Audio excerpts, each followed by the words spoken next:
అందరికీ నమస్కారం. నా పేరు Anil Kumar Yadav Deshmukh. Welcome to our YouTube channel. అసెంబ్లీలో రెండో రోజుకే మా అన్నను చూసి మా నాలుగో వదిన భయపడి కనీసం అసెంబ్లీలో కూడా అడుగు పెట్టకుండా పోవడం అనేది నిజంగా చాలా బాధాకరం. మా అన్నయ్యని ఓదార్చడానికి ఎంతమంది వెళ్ళినా కూడా అది, ఎందుకంటే నాలుగో భార్య అన్నకి అదొక ఎమోషన్.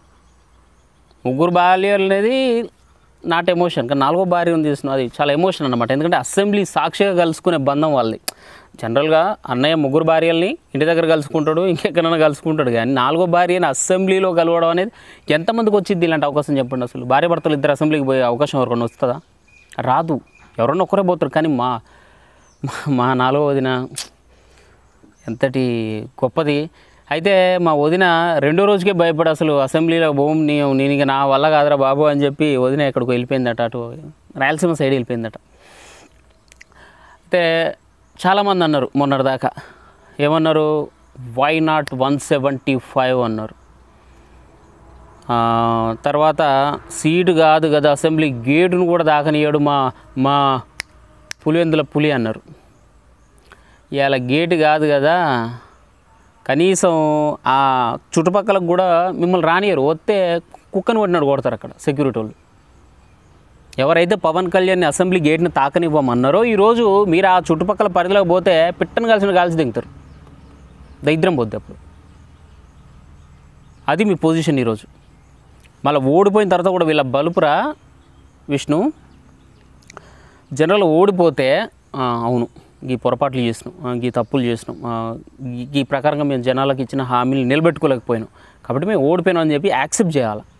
వీళ్ళు ఏంటంటే గుంపులుగా వచ్చిర్రు. మా అన్న సింగిల్ లెక్క సింగిల్గా వచ్చిండు. మా అన్న అసలు ఒక్కడే వచ్చి అంతమంది కూర్చోబోయించిండు అని చెప్పి అప్పటి గుద్దబలుపు మాటలు. మళ్ళీ ఓడిపోతే అవును ఈ కారణం చేత ఓడిపోయినాను కూర్చోవాలి, కానీ మరీ ఇంత బలుపు మాటలు మాట్లాడితే ఎట్టుంటుంది తెలుసా?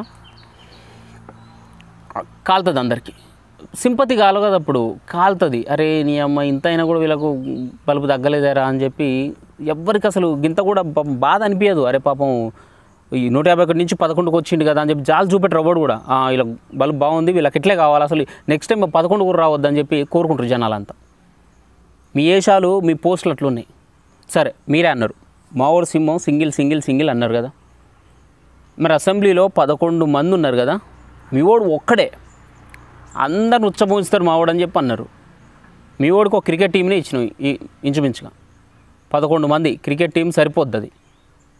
మరి ఆ క్రికెట్ టీం తోటి మీ వాడు అసెంబ్లీకి పోయి ఎందుకు ఈ మిగతా వాళ్ళందరిని ఉచ్చబోయించట్లా? మోడీని ఉచ్చబోయించిండు కదా, సోనియా గాంధీని ఉచ్చబోయించిండు కదా, వాళ్ళు ఎవరు పోసుకోరు కదా, పోయి ఈయన బట్టి పోపిస్తాడు కదా అందరికీ టాయిలెట్లు.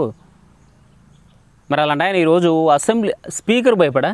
ఏమన్నాడు? ఆయన పాత్రుడికి భయపడా? సోనియాని రాహుల్ గాంధీని ఢీకొట్టి మోడీని ఉచ్చబోయించి ఆఫ్టర్ ఆల్ అయ్యన్న పాత్రుడు ఒక speaker. After all Pawan Kalyan పోటీ చేస్తే 2 చోట్ల పోటీ చేస్తే ఒక్క చోట కూడా గెలవని ఒక ఫెయిల్యూర్ పొలిటీషియన్. గాళ్ళని చూసా మన పులివెందుల సింహం ఈరోజు అసలు అసెంబ్లీకి పోకపోవడం మీద నాకు అర్థం కాదు. మరి గింత భయమా?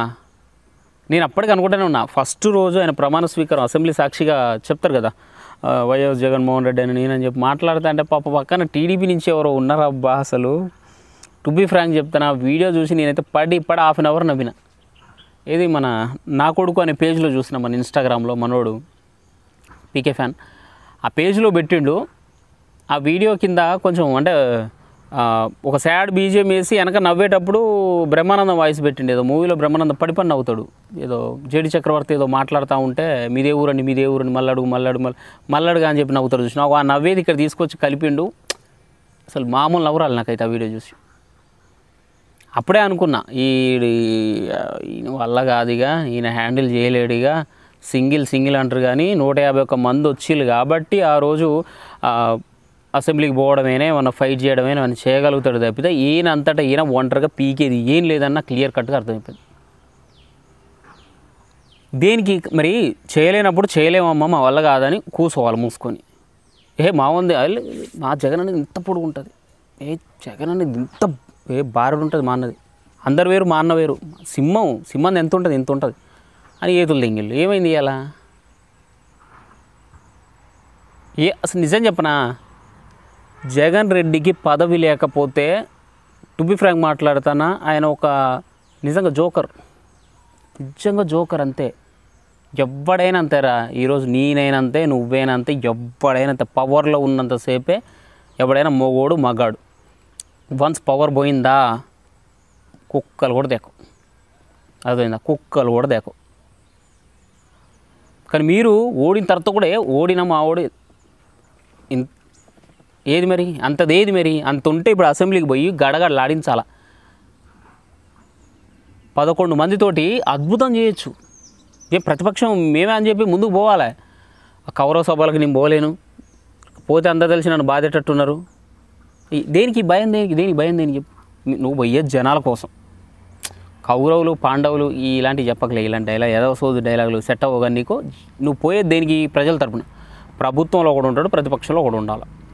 వాళ్ళిద్దరు కలిసి వచ్చారు కాబట్టి ప్రతిపక్షంలాగా నువ్వు వెళ్ళి సమస్యలు ఏమైనా ఉంటే చెప్పి, ఇక నుంచి మేము కూడా ఫైట్ చేస్తాం, సరే మాకు చిన్న చిన్న పొరపాట్లు ఏమైనా జరిగి ఉండొచ్చు, వాటిని మేము సరిదిద్దుకుంటాం, జనాల మధ్యలోకి వెళ్ళిపోతాం అని చెప్పి పోవడం మానేసి అసెంబ్లీకి డుమ్మా కొట్టుడు ఏందిరా చిన్నపిల్లగాళ్ళ లెక్క, స్కూల్కి డుమ్మా కొట్టినట్టు. అసలు స్కూల్కి కూడా ఒకటి డుమ్మా కొట్టట్లే అసలు వాస్తవానికి అయితే. స్కూల్లోనే ఎక్కువ ఎంటర్టైన్మెంట్ ఉంటుంది, ఎక్కువ ఎంజాయ్మెంట్ ఉంటుంది, ఫ్రెండ్స్ ఉంటారు, వాళ్ళు ఉంటారు, వీళ్ళు ఉంటారు, టీచర్లు ఉంటారు, మంచిగా ఎంజాయ్ చేయొచ్చు అని చెప్పి స్కూల్కే పోతారు చిన్నపిల్లల కాంచి. కానీ అసెంబ్లీకి డుమ్మా కొట్టు అది 2వ రోజు.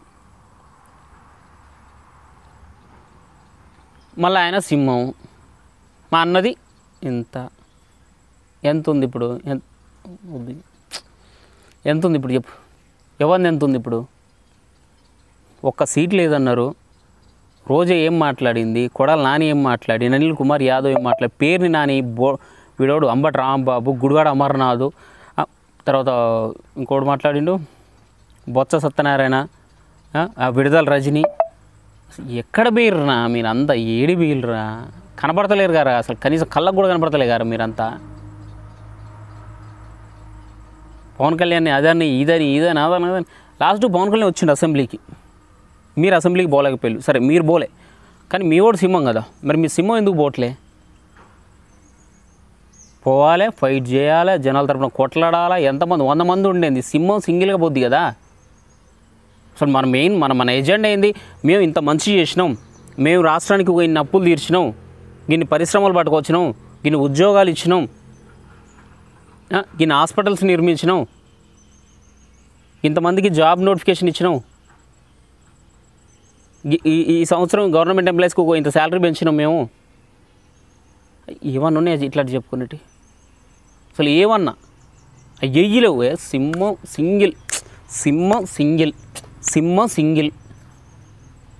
సింగిలే. ఏది ఎక్కడ సింహం? ఏడా అసెంబ్లీ జరుగుతుంది, ఏది సింహం? ఏది ఏం చేస్తుంది సింహం? పెగ్గేసి పడుకుంటుందా? సింహం ఏం చేస్తుందిరా?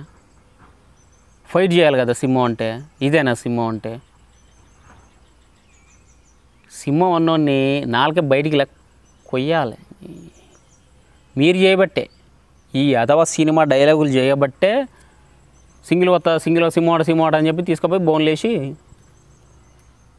పార్కులో పెట్టిళ్ళు. ఇప్పుడు ఏమైంది? ఏం చేయలేని పరిస్థితి. డైరెక్ట్ జగన్ రెడ్డి అన్నాడట, మామూలు చెప్తారు, మనం ఏం చేయలేము కాడ, కౌరవ సభ అయిపోయింది, స్పీకరు అయ్యన్న పాత్రుడు వచ్చిండు, ఇక మనం పోయి ఫైట్ చేసేది ఏం లేదు అని చెప్పి అంటాడట. అయ్యన్న పాత్రుడు ఉంటుంది, నరేంద్ర మోడీ ఉంటుంది, రాహుల్ గాంధీ ఉంటుంది, ప్రియాంక గాంధీ ఉంటుంది, సోనియా గాంధీ ఉంటుంది, ఎవరుంటుంది? మా గాంధీబాబు ఉంటుంది, ఎవరుంటుంది? ఏ గాంధీ ఉంటుంది? సింహంలానే పోవాలా. మధ్యలో ఇదేంది ఆడబోకిన లెక్క. కాబట్టి ఎప్పుడైనా కాదు, ఇప్పటి నుంచి అసెంబ్లీకి పోవాలి. మా అన్నయ్య ఒక్కడు ఉన్నాడు, మా అన్నయ్యకు తోడుగా వదిన పోవాలని చెప్పి నా మనస్ఫూర్తిగా కోరుకుంటున్నా. ఏదేమైనా అసెంబ్లీ సాక్షిగా అసలు దంపతులు చూడాలి, వాళ్ళిద్దరిని చూడాలి. నేను వాళ్ళ కోసమైనా అసెంబ్లీ మీటింగ్స్ చూస్తాను. నేను జగన్ వదిన, పవన్ కళ్యాణ్ అన్నయ్య, జగన్ వదిన వీళ్ళిద్దరు ఎదురుపడినప్పుడు వీళ్ళ బిహేవియర్ ఎట్లా ఉంటుంది అసలు. ఇన్ఫ్యాక్ట్ నిన్న ప్రమాణ స్వీకారం అయిపోయిన తర్వాత జగన్ రెడ్డి అందరికీ నమస్కారం పెట్టిండు, కానీ అవతల ఒకటి పెట్టలే. వీడియో చూసినా తెలుస్తుంది మీకు. మళ్ళీ అందరికి ఇట్లా నమస్కారం పెట్టుకుంటూ పోయింది, కానీ అవతల నుంచి తిరిగి ఏ ఒక్కడు కూడా జగన్ రెడ్డికి ప్రతి నమస్కారం చేయాల. అట్లని చెప్పి చేయని వాళ్ళందరూకి సంస్కారం లేదనుకునేవి కాదు కాదు కాదు. ఈ 5 సంవత్సరాలు ఈయన చేసిన ఏమంటారు రూలింగ్ ఎఫెక్ట్ అది. వాళ్ళకి సంస్కారం లేక కాదు, ఇతను నీతివంతుడు కాదు అని, నీతి లేని నాయకుడు కాబట్టే అవతల ఎవ్వడు నమస్కారం చేయాల. అదే పవన్ కళ్యాణ్ వెళ్తే ఈరోజు ఎంతమంది చేస్తారు నమస్కారం? టీడీపీలో వాళ్ళు చేస్తారు, ఇన్ఫ్యాక్ట్ వైసీపీలో కూడా చేస్తారు. తెలుసా? అది నిజాయితీ పరుడుకున్న గర్వం, గౌరవం, పొగరు అట్లనే ఉంటుంది నిజాయితీ పరుడు అంటే. ఎందుకంటే పవన్ కళ్యాణ్ అంటాడు ఒక అవినీతి చేయలే, ఓ రూపాయి తినలే, అవసరమైతే కోట్ల రూపాయలు సాయం చేస్తాడు తప్పితే ఒకటి దగ్గర దేహి అని ఒక అవినీతి అసలు చిన్న ఎఫ్ఐఆర్ కాలే అసలు పవన్ కళ్యాణ్ మీద ఇప్పటికీ ఒకటి కూడా, ఈ ఆర్థిక నేరాల మీద. మరి అలాంటి నిజాయితీ పరుడికి గౌరవం దక్కిద్ది. ఇట్లాంటోడికి 1,00,000 కోట్లు మింగి తిన్నోడికి ఏం గౌరవం ఇస్తారు? వాడైనా ఎవ్వడియాడు. కాబట్టి అసెంబ్లీకి పోలేక బంకు కొట్టాడు. కనీసం ఇప్పటికైనా సింహాన్ని మళ్ళీ ఒకసారి అందరు నిద్ర లేపురి సింహాన్ని, అన్న సింహం అన్న నువ్వు సింహం, నువ్వు సింహం అన్న, నువ్వు పోవాలన్నా అని చెప్పి అందరు లేపురి. లేపితే వత్తడం చూద్దాం. వస్తే మా అన్నయ్య ఉంటాడు అక్కడ, ఇద్దరిని ఆడ చూద్దాం ఏం జరుగుతుంది అనేది. అసలు నాకు కూడా తెలీదు, చూద్దాం అవకాశం. ఓకేనా? అంత అయిపోయిందా? ఏమన్నా ఉంది ఇంకా మాట్లాడేది? ఇంకేమైనా మిస్ అయిందా డైలాగ్స్? ఓకే సరే, థ్యాంక్ యూ. జై హింద్.